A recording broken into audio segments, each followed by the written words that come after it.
গুলিটা বাংলাদেশের কানের কাছ দিয়ে গেছে। 61 রানে 7 উইকেট, 148 রানে টার্গেট।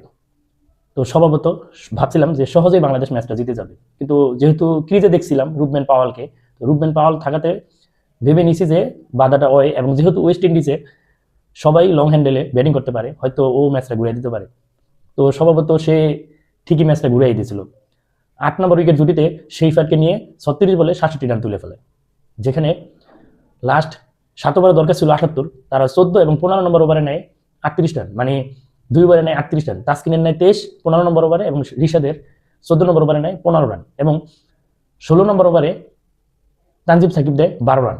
তো ম্যাচটা তারা ইজি বলা যায় যে লাস্ট 4 ওভারে 28 রান, 4 ওভারে 28 রান লাগে, তো বাংলাদেশ ইজি ম্যাচটা হেরে যাবে। হয়তো বিজয় দিবসের দিন ভাবছিলাম যে বিজয় দিবসের দিন বাংলাদেশ একটা ভালো জয় পাবে, কিন্তু জয়ের পরিবর্তে হয়তো আমরা ভাবছি যে আমরা আবারও জিতা ম্যাচ হারতে পড়ছি।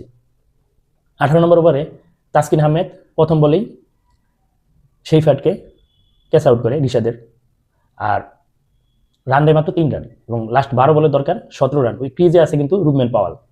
তো উইকেট যেহেতু 8টা গেছে, অপর পাশে বলার, তো আমাদের বাংলাদেশের পেসাররা হয়তো অন্য দেশের বলারদের মতো ক্লাস করে না, যে আমাদের দেশে যদি লাস্টের লোয়ার অর্ডার ব্যাটসম্যানরা আসে বা বলাররা ব্যাটিং আসে, তখন অন্য দেশের পেসাররা দেখি যে ইয়র্কার লেন্থ বা স্টাম্প টু স্টাম্প বল করে বা একটু ভেরিয়েশন দিয়ে বল করে, যাতে খুব তাড়াতাড়ি আমাদের বলাররা আউট হয়ে যায়, কিন্তু আমাদের বলাররা সেই কাজটা করতে পারে না।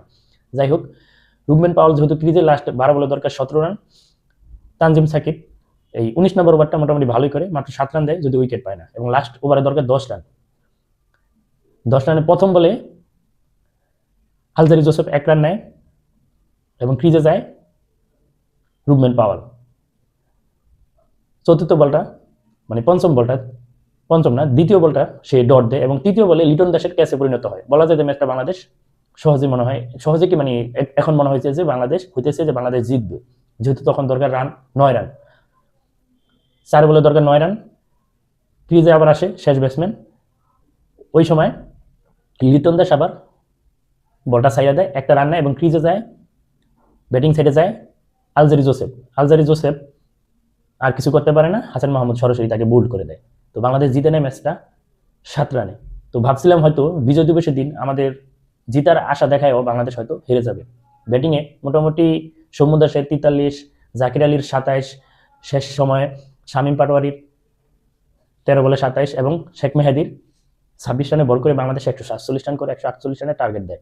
এবং শেখ মেহেদি ব্যাটিং মোটামুটি ভালো করার পাশাপাশি মূল ম্যাচের প্রথম দিকে ওই 13 রানে 4 উইকেট নেওয়ায় ম্যাচটা কিন্তু বাংলাদেশের কাছে রাখে, কিন্তু শেষ সময় বলতে কি ম্যাচের চতুর্থ, 14, 15 এবং 16 আমার মনে হইতেছে যে এই 4টে ওভার বাংলাদেশ ওয়েস্ট ইন্ডিজের হাতে ম্যাচ দিয়েছিল, আর বাকি পুরোটা সময় বাংলাদেশের হাতে ম্যাচটা ছিল। এই 4টে ওভার ছিল ওয়েস্ট ইন্ডিজের নিয়ন্ত্রণে, আর বাকি সব পুরোটা সময় কিন্তু ম্যাচটা বাংলাদেশের নিয়ন্ত্রণে ছিল, যার কারণে ওই 4টা বাজে ওভারের কারণে বাংলাদেশের ম্যাচটা বের হয়ে যেত।